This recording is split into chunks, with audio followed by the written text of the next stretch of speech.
L'Assemblée va entendre l'allocution The Assembly will now hear a statement by His Excellency, Mr. Jovenel Moïse, President of the Republic of Haiti. I ask protocol to please escort His Excellency.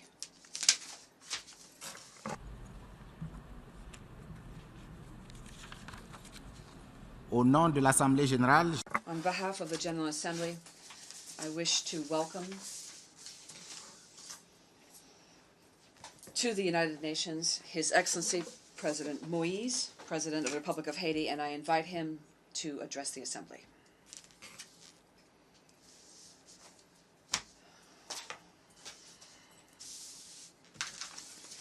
Madam President, Mr. Secretary General, Excellencies, ladies and gentlemen.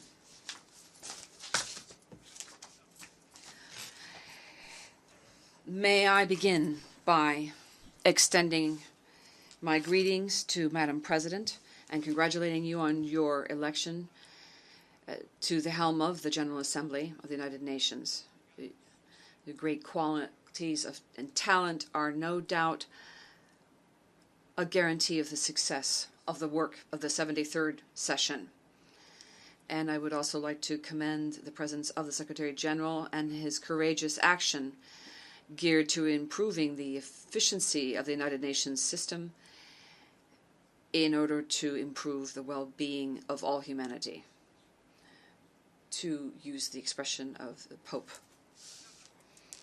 Francis. Madam President, over the years, the General Assembly of the United Nations has had two underlying questions underlying the main issues of the day. The first is, how is it possible to optimize the mechanisms for international peace and security? And how can we translate international solidarity into a system that would be more effective and capable of promoting sustainable development and eradicating poverty in the world? The United Nations has shed light on the eradication of poverty, promotion of sustainable development. De la même façon. In a similar manner, combating poverty and promoting human rights are issues that are inextricably linked.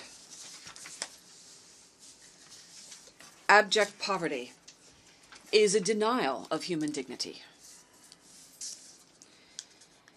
And therefore, it should be at the very heart of the United Nations efforts, and thus hundreds of thousands of men and women will have the hope of seeing the eradication of poverty someday.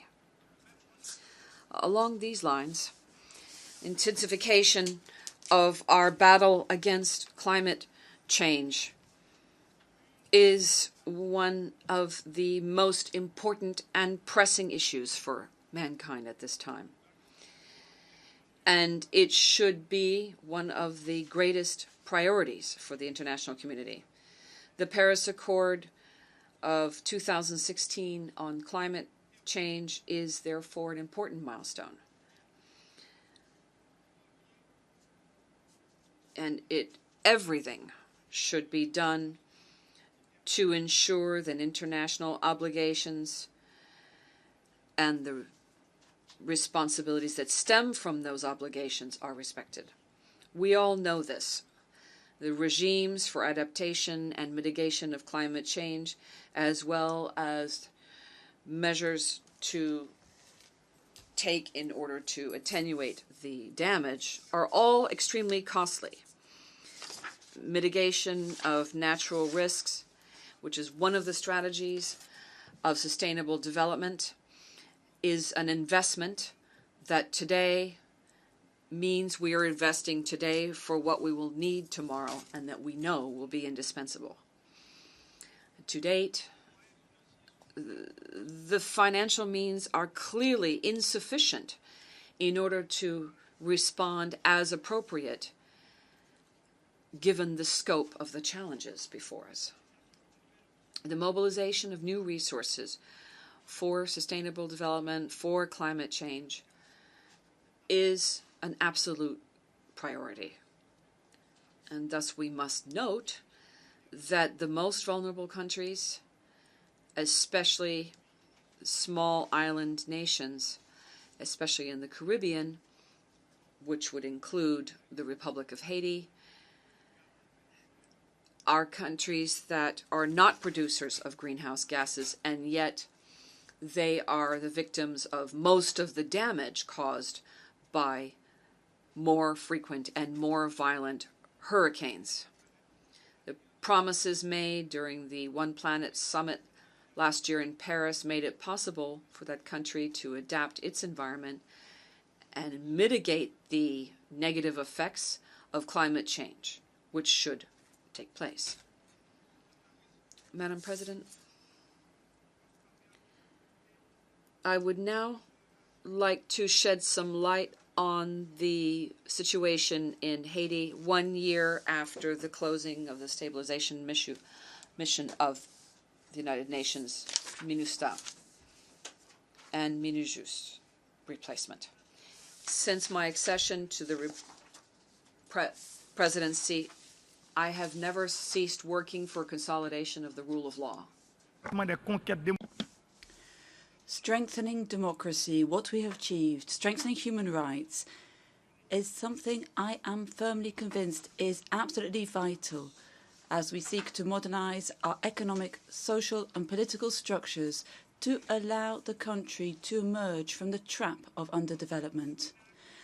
I spare no effort to ensure that the institutions are stable and to make sure we are creating a safe and stable environment conducive to investment and to relaunching growth.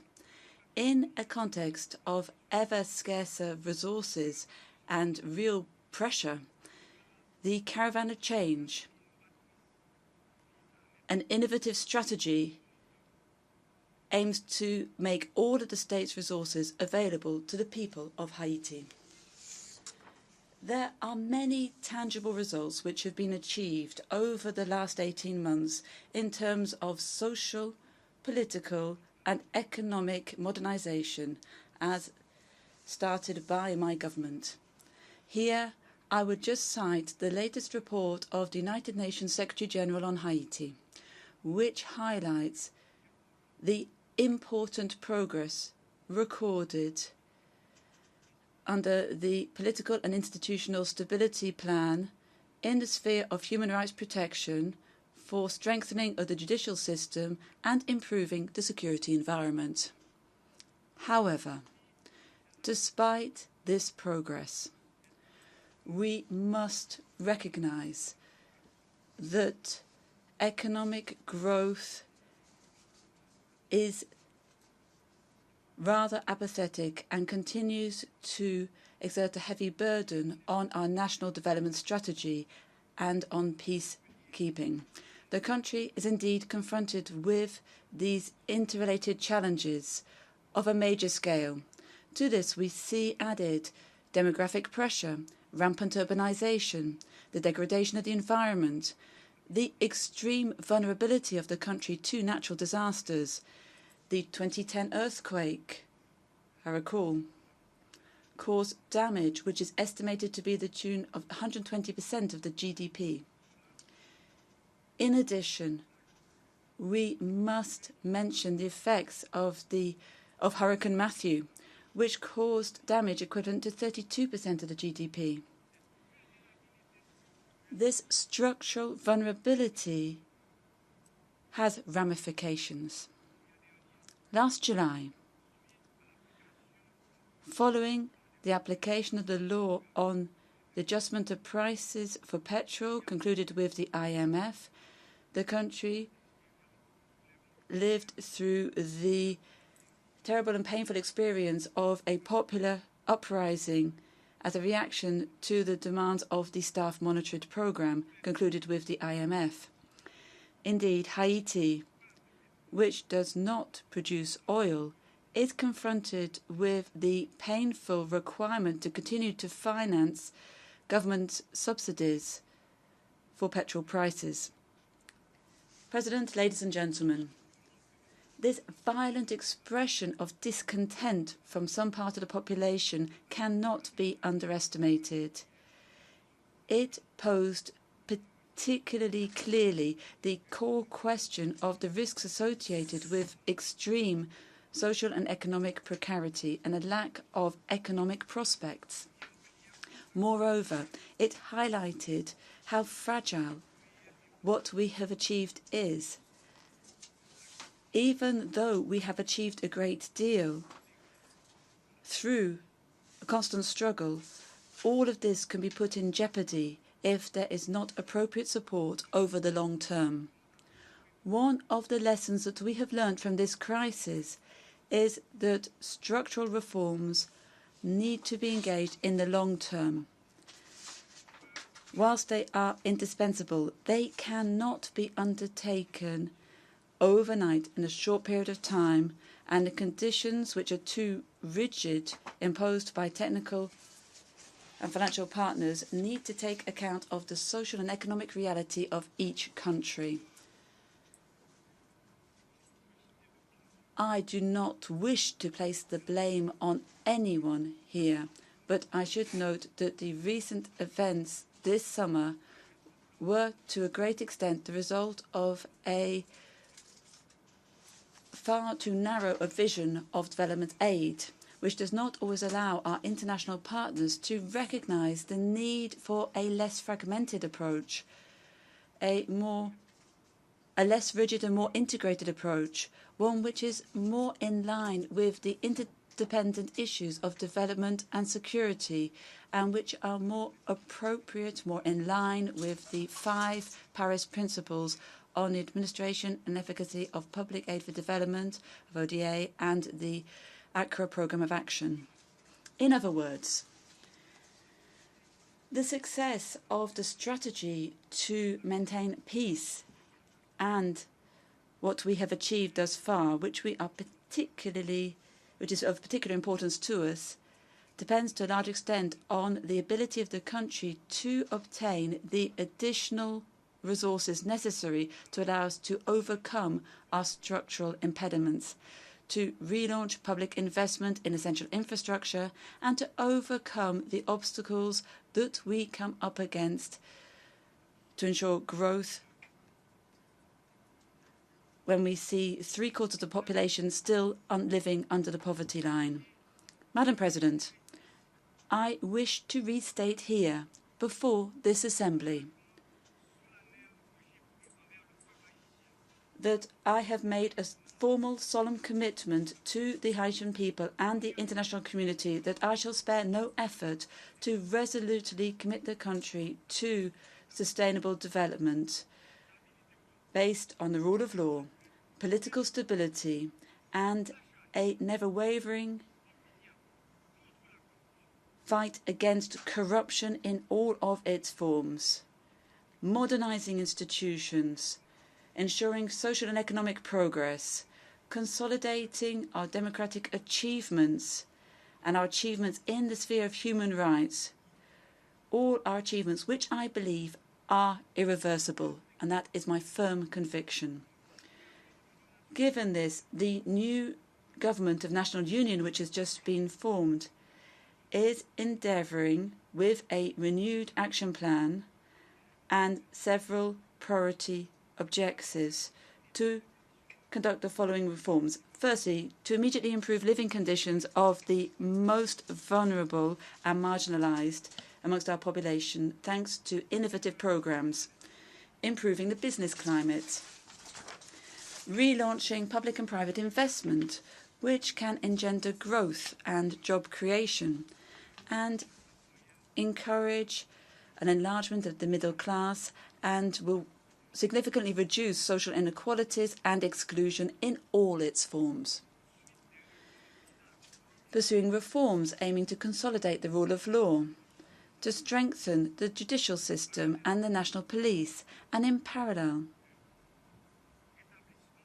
to re-establish the armed forces of Haiti, combating corruption in all its forms, in all its manifestations, and holding, as planned, legislative elections in 1 year's time, intensifying measures designed to bolster the promotion and protection of human rights. At this crossroads, I launch an urgent appeal to our partners within the international community to demonstrate active solidarity with the Haitian people in the context of the renewed aid programs, which should be consistent and substantial, as they need to be aligned with national priorities and implemented in close cooperation with national institutions and the private business sector. They need to be better adapted to the realities on the ground.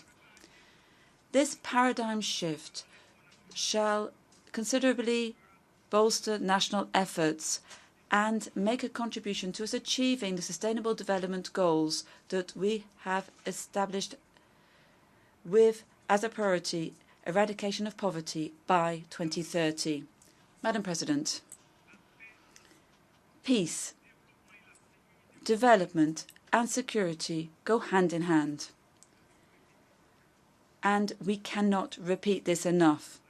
They need to be sufficiently supported by appropriate investment in the long term. In particular, they require better allocation of resources adapted to the real needs of beneficiary countries, taking account of structural vulnerabilities. And this needs to be more flexible and less subject to conditions which may undermine the very viability of the reforms underway and may also undermine the essential development goals and long-term stability. Access to good road infrastructure, electric and digital infrastructure, health and education, environmental and hydraulic infrastructure is a precondition for any country which aims to benefit from sustainable development. The Republic of Haiti has received nearly $11 billion in gifts and loans between 2006 and 2016, and all of this infrastructure still needs development. How can we talk about sustainable development without drinking water in families' taps in their homes? How can we talk about sustainable development without irrigation water for agricultural land? How can we talk about sustainable development without interconnections between cities, towns and villages through good roads? How can we talk about sustainable development without the electrical and digital infrastructure that we need, that is reliable? How can we talk about sustainable development without appropriate school and sanitation infrastructure? These are the questions that we ask ourselves. And it is the answers to these questions that we are endeavouring to seek for the Haitian people. And we shall not cease in these efforts.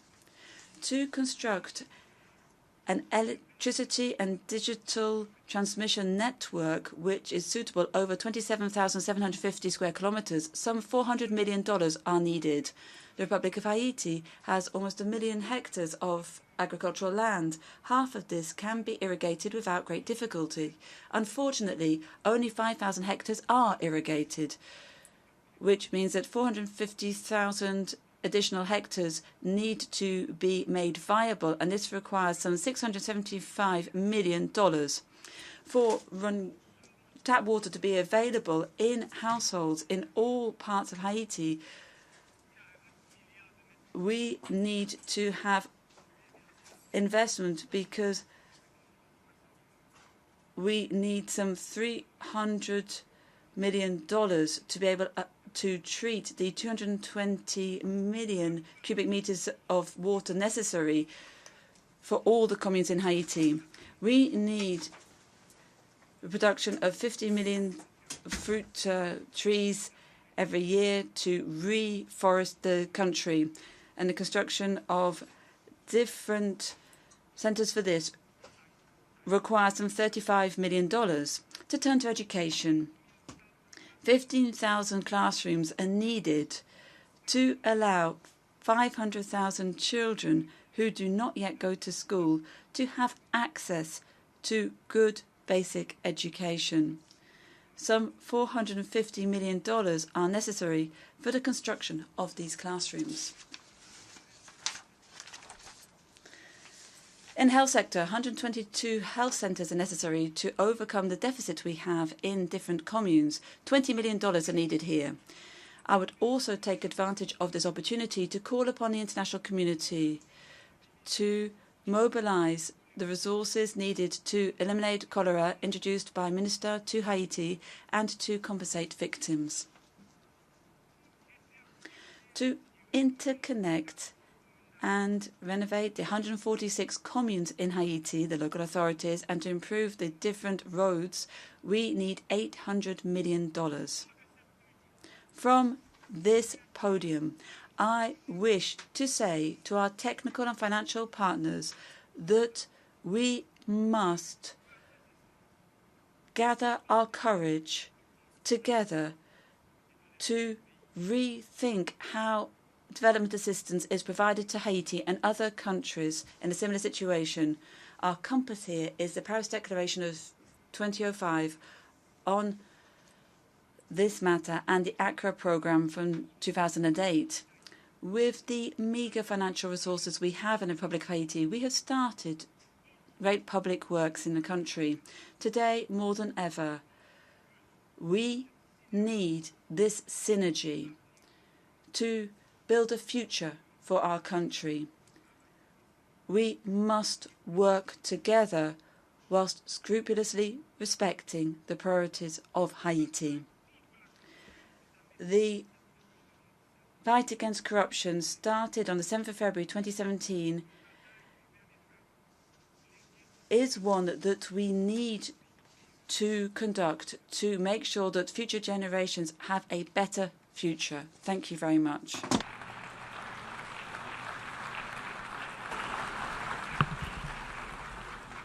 Au nom de l'Assemblée générale, On behalf of the General Assembly, I'd like to thank the President of Haiti for that statement. I request protocol